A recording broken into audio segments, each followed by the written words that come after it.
Well, hello, everyone, and welcome to the Farmington Public Schools December Spotlight. I'm very excited to bring to you our Farmington Online program. And with us today, we have the director of our Farmington Online program, Mr. Curtis Lovio. We have one of our wonderful instructors in the online program, Mrs. Shana Radovanovich, also known as Mrs. Rad. And then we have two students. We have Aiden Malloy and Victoria Huang. And we are looking to learn about the online program. So why don't maybe we can start with Mr. Lovio, and for those who are watching who aren't familiar with the program, can you tell us a little bit about Farmington Online and what Farmington Online can offer for students and families? Yes, absolutely. So Farmington Online is a tuition-free school from home option supported by Farmington Public Schools teachers and staff. And we offer programming to students from kindergarten all the way up through 12th grade from across Farmington Public Schools and also from across Oakland County through the School of Choice program. And so in our programming, there are two options to choose from. There is the virtual learning, which is the entirely self-paced and computer or software-based option. And then the second option is the remote live learning program, where teachers instruct students in live Google Meets throughout a traditional school day. Something else that we get asked all the time, in both of those options, students can still attend after school events at their home school, participate in athletics and activities, and high school students still earn their diploma through North Farmington and through Farmington High. And we do provide everything that students need. So student computers, any workbooks, equipment, other hands-on materials, and most importantly, the guidance of a Farmington mentor teacher or live instructor. So just to clarify for people who are watching, so this is a Farmington Public Schools program. This is not a third party contracted online program. This is our Correct. program. Yes, in-house. Absolutely. With Yes. our teachers, with our students, and students from abroad as well, but also with our administrators, our counselors, all of our FPS staff. Yes, it is. Fantastic. Well, let's continue kind of the conversation.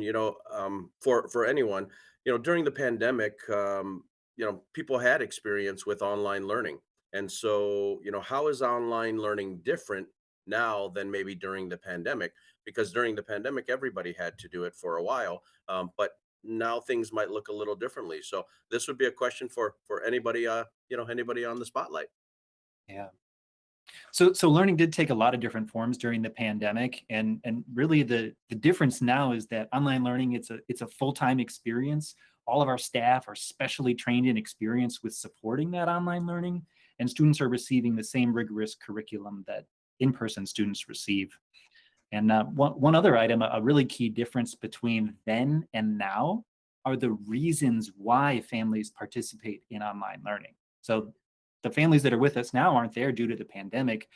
They're families that might traditionally be homeschool families, families that travel frequently. Maybe they have health concerns, elite athletes, like we've got one with us here on the call today, and any student that just thrives in an online environment. And we know it certainly isn't for everyone, but some students really just do better with that independent learning from home.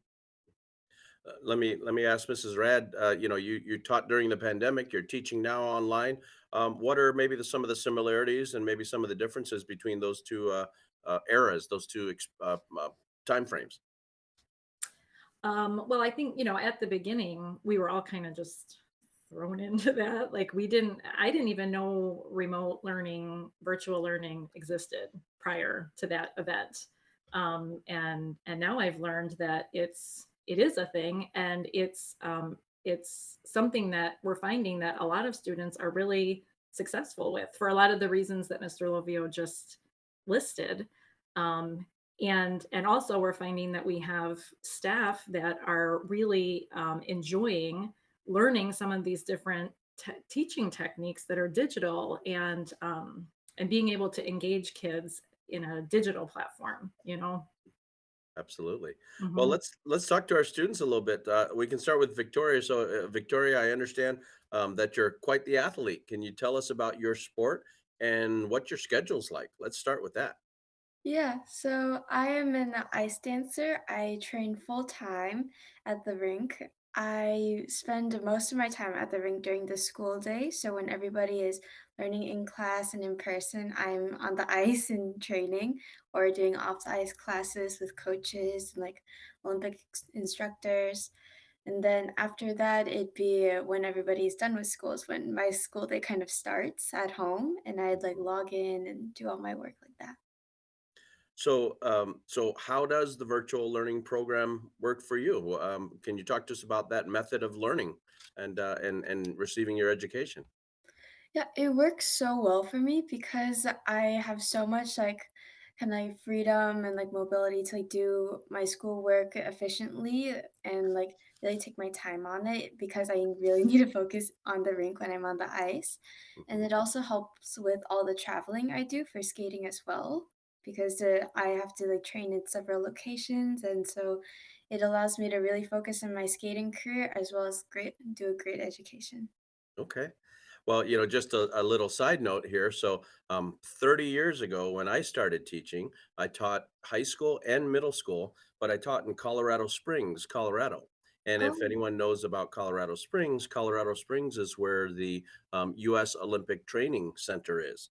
And yes. so we had athletes from all across the United States, middle school, high school athletes, even some elementary athletes who, way back when, the only way they could receive their education with a schedule like yours, either in the ice arena, or we had the velodrome. I had some students in middle school who rode. um, they had to have tutors after their ice time or after their practice time. Oh, So yeah. online didn't exist. I know I'm dating myself, but online didn't exist 30 years ago. And so it was really difficult for them to keep up on things, especially when they had international trips, and especially for those who made the Olympic team. And so we have come a long way with online learning. And it was certainly something that assisted us across the country during the pandemic, but now it can be used for these kind of flexible options as well. Mhm. Yeah, I completely agree.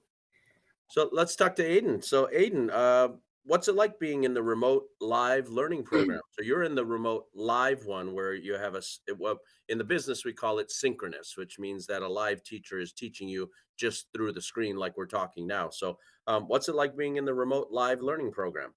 Well, what it's like, it can be very different at times because you're always with a teacher, which is very good. I like that.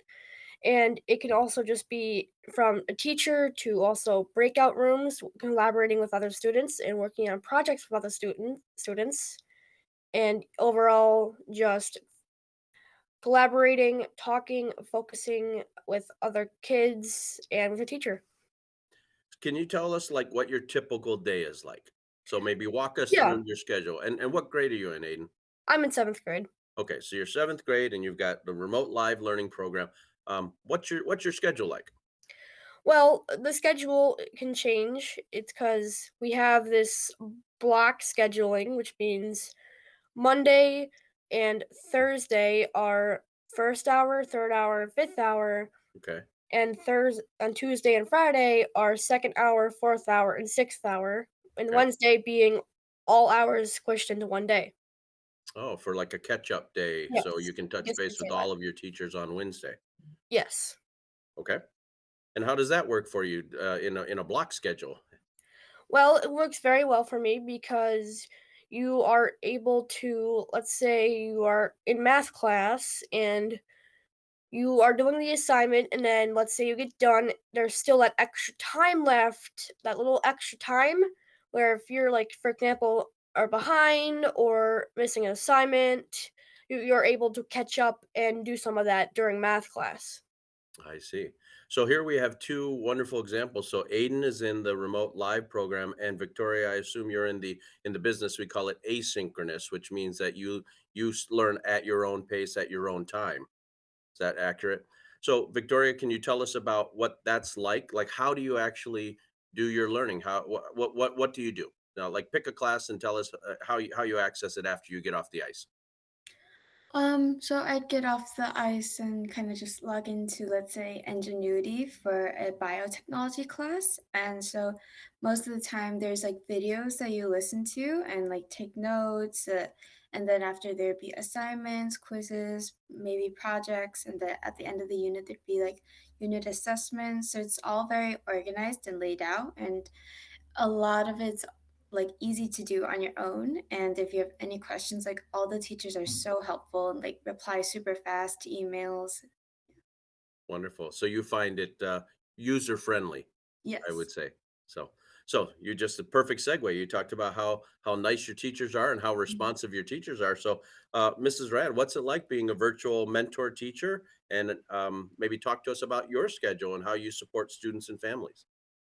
Sure. Yeah, I'm enjoying this role. I feel really good about the quality of service I'm providing for our virtual students and their families. The levels of support are quite individualized to the different wants and needs of each student. Some students want social opportunities, so they come to meetup events that we organize and field trips that we organize.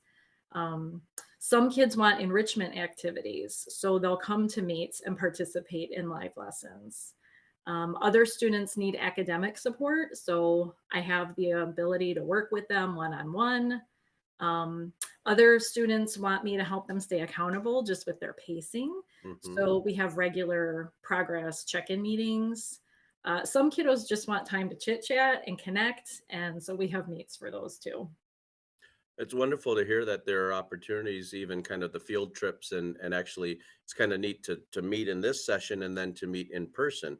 And Mhm. so, some of us will, and refer to that as kind of a hybrid model, even though you're having field trips and connections. And so, at the collegiate level, for example, I've taught classes at a couple of our local universities in a hybrid fashion, where I will meet with a group of students, maybe once or twice a month for a session, and then in between I will have either synchronous kind of live meetings or asynchronous things where I'll post. And I think, Aiden, you were mentioning this, is you can do breakout rooms and you can have discussion rooms where you talk to other students as well. So that hybrid option could maybe even partially be kind of the future of how we deliver education. So let me go back to Mr. Lovio and just ask, um, you know when you think about the future of just learning in general, and Yeah. we think about the world that we live in, almost everything that we have is customizable. So think about, you can buy an Apple Watch and you can customize it with all the things you want. You can set up the apps and you can customize it. You can bank the way that you want. Even now, medical facilities, you can customize. Do you want to go in person? Do you want to do a medical e-visit? There's the way you consume music. You don't have to go to, like us, the record store, unless you want to. Now that's kind of hip, is to go to back to the record store, but you can consume music, you can consume media, everything is individualized. But then we look at education, and education still is fairly traditional, that you have to go to school, there are bells in many places. So maybe to Mr. Lovio and maybe Mrs. Rad, how do you see this option of an online option or a hybrid option? When you think about the future of education, how could an online option enhance that, or what do you think about the future of education? Yeah, the virtual learning opportunities that we're able to set up, it really, I believe, is going to be a part of that personalized education future. And we're starting to do some of these pieces now, and I don't even think necessarily a lot of families know about it. We have, for example, we have a lot of in-person students in the high schools who will take one or two classes online to Mhm. access a unique class that isn't available in person. So we have a lot Maybe of we don't students. have enough students to run the class, but they can take it online. Right, something unusual like, American Sign Language or other types of courses that, aren't as commonly available. So for one, it's expanding options. We have students, for example, that are dual enrolled with college classes where they're taking some college level courses, whether it be on campus or off campus, and then are doing some other virtual classes. And maybe there's a particular in-person opportunity they're still connected to.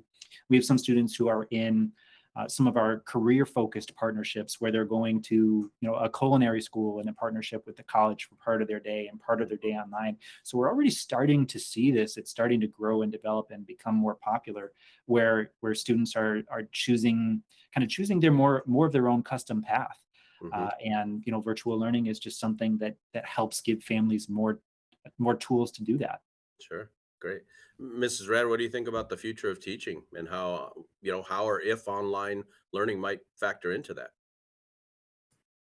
Yeah, I think one of the unique things that we're offering here too is there is a real distinct difference between virtual learning and remote learning.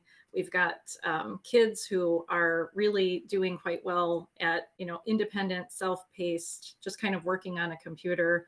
And then we have kids who also do equally well, but they need a teacher with them all day. So I think, that in and of itself is a really unique opportunity that we have here in Farmington. And for the staff, like staff being able to choose, I was mentioning before with the pandemic, we were kind of just thrown into this, we just had to do it. We all did, students, staff, but now we have staff that really, they want to. We have students that want to, we have families that want to, and we have staff that want to Mhm. be educated and educate this way. And it's very different to teach an online class and like being a first year teacher in a traditional classroom, it takes some time to learn how to do, like Aiden said, the breakout rooms and to, do some of the posting and the discussion boards. And so, but once you get the hang of it, you really can build a culture in your class, even though it's virtual. So let me go to our students and then we'll wrap up with Mr. Lovio. So Aiden and Victoria, we'll start with Aiden first. What do you like most about your online learning experience in Farmington Online? What I like most about the online learning learning experience is that you are able to be more focused in it, and there is less distraction because everyone is muted. You can just focus on the teacher or on the project or whatever you need to focus on. And I also like the flexibility with it, and what that means is wherever you travel, you're able to still do school and get an education because you are still connected to the internet. Let's say you go on vacation to, for example, Los Angeles, you are still, even on a time change, you could be still able to do school because you are on remote. So our own seventh grader is going to do homework on vacation in Los Angeles. So that's saying something about Farmington Online. Awesome. Thanks, Aiden. Victoria, I also understand that you were part of the commercial shot that we had for our local TV 10 to promote this online program. So we thank you for that. And, would ask you maybe share about that experience or what do you like best about online? So the commercial experience was truly amazing. It was really a step towards what I might possibly be doing in the future as well with commercials, meeting new people, being in a new environment, and it was kind of like testing out the waters for me. Okay. So it was really fun to like be in front of cameras and yeah, and Wonderful. Well, yeah. we gave you another experience to be on camera now. So you did great. So we'll let Mr. Lovio bring us home. So Mr. Lovio, is there anything else that you'd like to share with us, share with our community, our school community about the Farmington Online program?